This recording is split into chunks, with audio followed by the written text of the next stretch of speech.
ओम शांति। गीता प्रवचन कल से आगे। भगवान कृष्ण अर्जुन को बता रहे हैं त्याग भी 3 तरह का होता है, रजोगुणी, तमोगुणी व सत्वगुणी। ये तीनों गुण हमारी प्रकृति में है, यानी सत्वगुण स्वर्ग, तजोगुण भूलोक पृथ्वी, तमोगुण पाताल। अगर हम तमोगुणी हैं तो हम पाताल में हैं, अगर हम रजोगुणी हैं तो हम भूलोक में विचरण कर रहे हैं, लेकिन अगर हम सत्वगुणी हैं तो स्वर्ग में विचरण कर रहे हैं। जब हम सत्वगुण में चले जाते हैं तो समझ लेना चाहिए कि अब हम परमात्मा के नज़दीक हैं और शीघ्र ही हम निर्गुण में जा सकते हैं, क्योंकि इन तीनों गुणों से ऊपर निर्गुण ब्रह्म है। ये तीनों गुण त्रिगुण में संसार माया के हैं। काम वासना इच्छाएं ही रजोगुण के गुण हैं, और तामसी विचार सारे विश्व के लोगों में होने से सारा विश्व तमोगुणी प्रधान हो जाता है।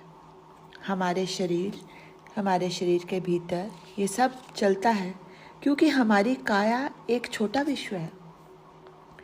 तीनों गुण हमारी काया में हैं।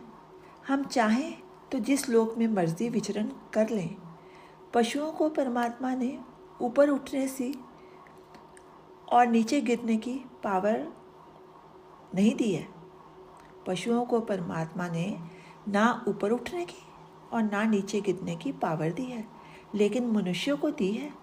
चाहे वह अपने आप को ऊपर उठा ले, चाहे तो नीचे गिरा ले। इसलिए मनुष्य जन्म सबसे श्रेष्ठ कहा गया है। सत्संग में जब बैठे होते हैं तो हमारी बुद्धि सत्वगुणी हो जाती है।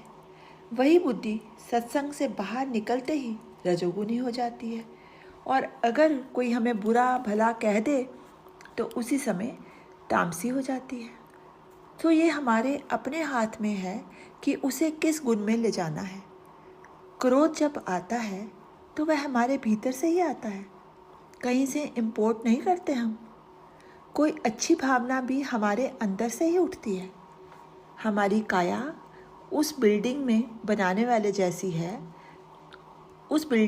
जैसी है जिसका रेता, सीमेंट, ईंटें सबके सब ढेर पड़े हैं, लेकिन अगर उस बिल्डिंग का बनाने का नक्शा ठीक इंजीनियर के पास नहीं गया, उसकी ठीक सलाह पर ना चला, तो बिल्डिंग ठीक कैसे बनेगी। उसी प्रकार हमारी काया में आत्मा रूपी इंजीनियर बैठा है, लेकिन अगर हमारी बुद्धि, मन, इंद्रियां उससे सलाह नहीं लेंगे तो क्या करेगा। बिना मांगे तो परमात्मा भी सलाह नहीं देता, फिर भटकते रहो।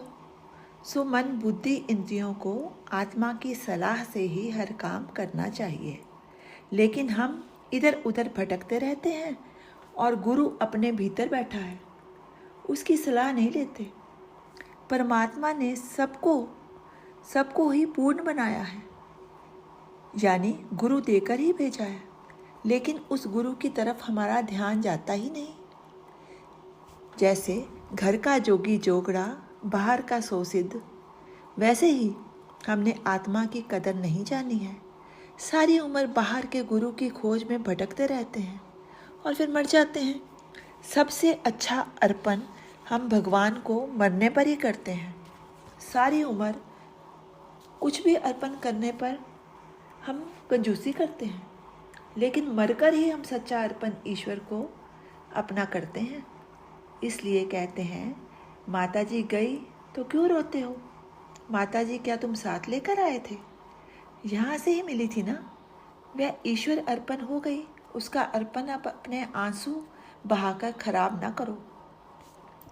मन, बुद्धि, इंद्रियां, ये परमात्मा ने हमें गहने देकर जन्म दिया है, लेकिन इन गहनों को मिट्टी ना चढ़ जाए, ये मैले ना हो जाएं, इसलिए इन्हें अपने ज्ञान से चमकाते रहना चाहिए, क्योंकि क्या पता अहम की मिट्टी की मुट्ठी माया इन पर कब फिकवा दे।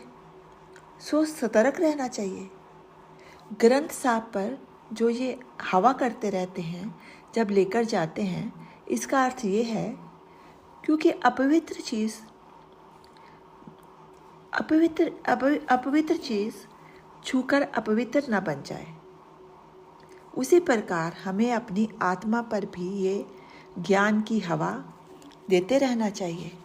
जहाँ ज्ञान है वहीं धर्म है, जहाँ ज्ञान नहीं होता वहाँ अधर्म है। फिर कोई भेदभाव नहीं, सब राम भरोसे है।